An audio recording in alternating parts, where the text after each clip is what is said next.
Hey guys, if you're new here and you like what I'm putting out, don't forget to hit that big red subscribe button and turn on all notifications so you never miss an upload. So, episode 5 of Power Rangers Dino Fury is probably the most wholesome episode we've gotten so far, and probably the most wholesome episode we've gotten in the entire Power Rangers franchise overall, because this episode pulled out a lot of heartstrings, because not only did it have some cool fight scenes, some action, some plot, some character development for Izzy, it had a strong moral lesson that winning isn't everything and helping people is more important, and I like that a lot. I like that. And to be honest, there isn't really much to complain about this episode. I think overall it's a pretty solid episode, and I think Power Rangers Dino Fury has found its footing, and its footing is very, very strong, and whatever Simon Bennett has planned for Dino Fury moving forward, I have complete faith in him. I had complete faith in him when I saw the first episode, and seeing what he's done at this point in the series, I have 100% complete faith in him with what he's doing with the franchise and moving forward, and I'm excited to see what happens next. So let's talk about the episode. Power Rangers Dino Fury Episode 5, Winning Attitude. So in this episode, Izzy is training for a big race coming up, and she's getting help from a Special Olympics athlete cousin, Lily, played by Sarah Dalton. And this is probably the biggest guest star we've gotten in Power Rangers in entirely. I think this is probably the biggest guest star that they've had on the Power Rangers TV show, because Sarah Dalton is a Special Olympics New Zealand equestrian athlete.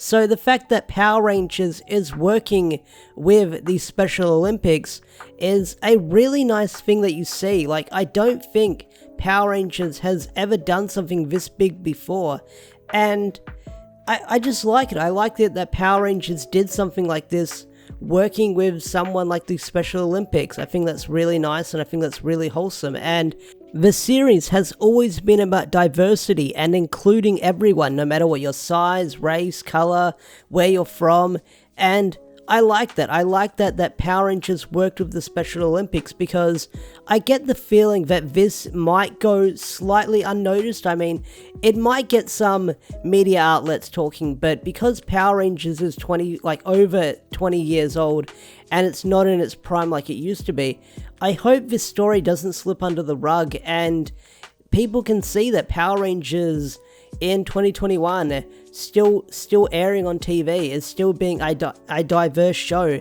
and including everyone. I don't know what I'm saying, I'm just going on a bit of a tangent, but like I said, I like how wholesome this episode was by having an episode like this. I really liked it a lot. So Izzy's competing in a race, and we find out from Solon that in this race, or the track that Izzy is going to be racing on, is near where her Zord could possibly be located. So as Izzy does the race, she's going to try finding her Zord throughout the episode, and that's what we get. We do get the Monster of the Week, which is a weird fish looking guy, but I gotta say, I really like the first fight scene we got with the fish monster, because it was really wacky and original footage, because they fight on a playground and they really know how to use the unique setting when fighting the henchman and the Monster of the Week. There's this one scene where Zato kicks one of the henchmen through this, you've seen him before, they're these weird little window things made out of metal.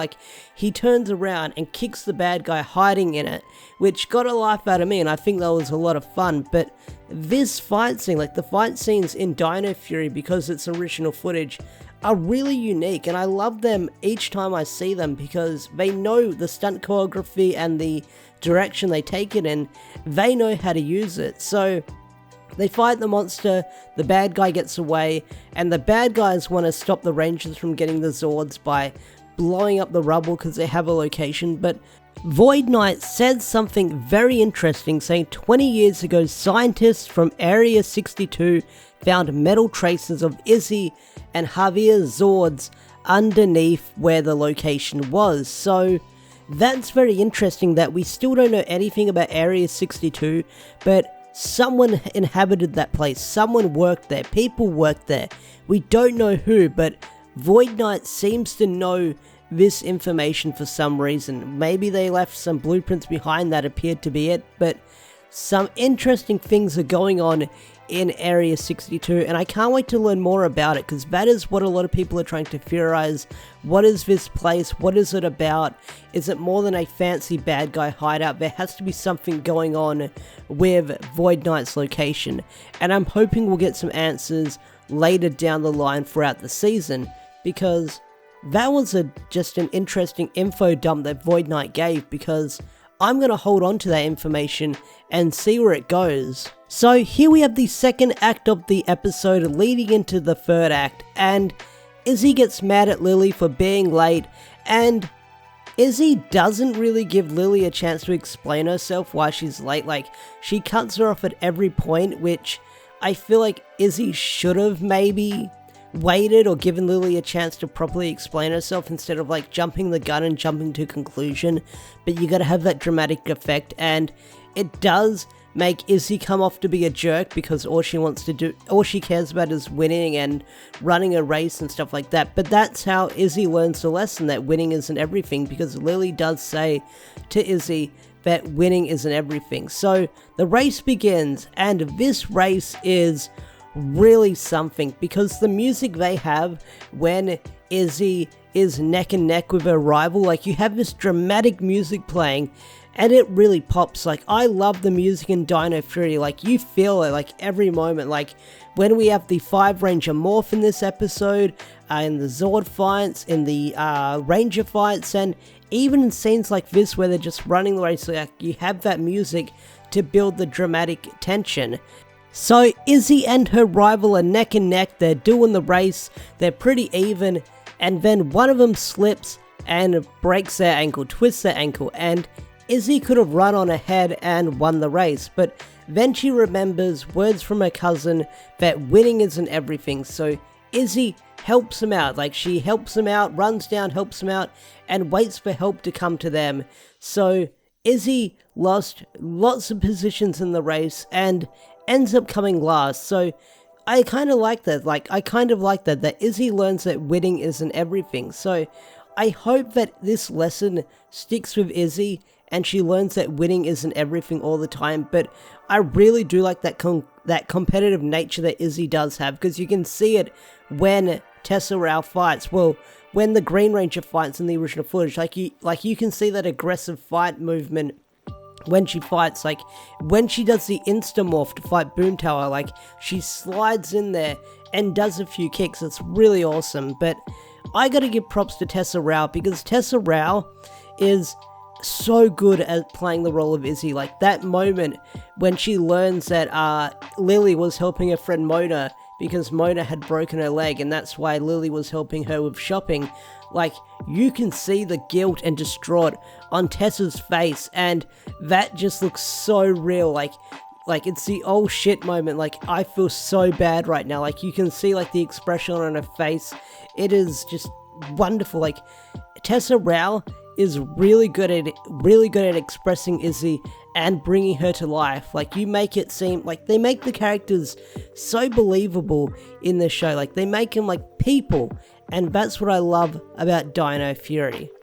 So the Rangers get the Tiger Claw Zord out, and I love the Tiger Claw Zord's design. It reminds me so much of a Zoid from back in the day. I don't know if you guys remember Zoids. I remember Zoids. This thing reminds me of a Zoid, and I just love its design. So we get a brand new Zord combination, and it looks really cool. I love the Zord combination we get with the T-Rex Champion Zord in Dino Fury. I mean, that's what I loved about Re-Soldier, is the Zord combinations, because trust me, they're gonna get more wackier as the show goes on. You can believe me, we're gonna see lots of combos with these Zords moving forward, and you guys are probably gonna love it. So the bad guys destroyed, but the bad guys also get away with a bit of Sporax, which is good, because I'm glad the bad guys got some kind of win. I mean, Void Knight has been trying to get Sporax for the past couple of episodes.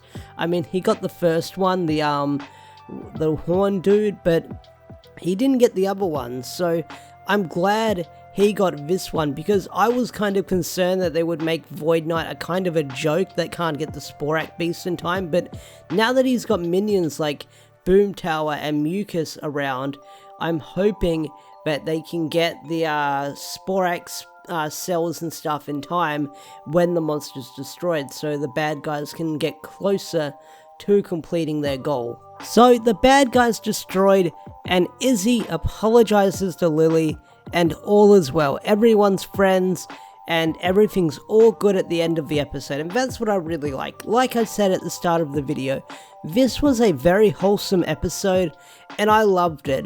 I loved it a lot. I liked the moral lesson they were teaching. I loved the diverse cast we got in this episode. It was great. I loved everything about it. And I'm hoping we see more stuff like this in the nearby future, because this episode, like I keep saying, was really wholesome, and I want to see more stuff like this in Power Rangers moving forward, because like I said, this was wholesome. I liked the episode, I loved the moral lesson it taught, and everyone did an awesome job, especially Sarah. I think Sarah did an awesome job playing the role as Lily in this episode. With that said, I think I'm going to bring this review, discussion, recap, whatever you want to call it, to a close. If you enjoyed this video, don't forget to hit that like button, subscribe to the channel if you're new, and tell me what you thought of the episode in the comment section down below. Special thanks to all the members such as Swagger4. If you want to get your name shouted out at the end of a video like Swagger4 over here, become a Zord tier member or higher, where you'll get special perks such as shoutouts, your name in the credits of every video, and stuff like stickers and emojis that will be displayed on the channel and in the chat. So with that said, I'll see you guys later. Have a wonderful day, peace out, take care, and I'll see you guys in the next video. Bye!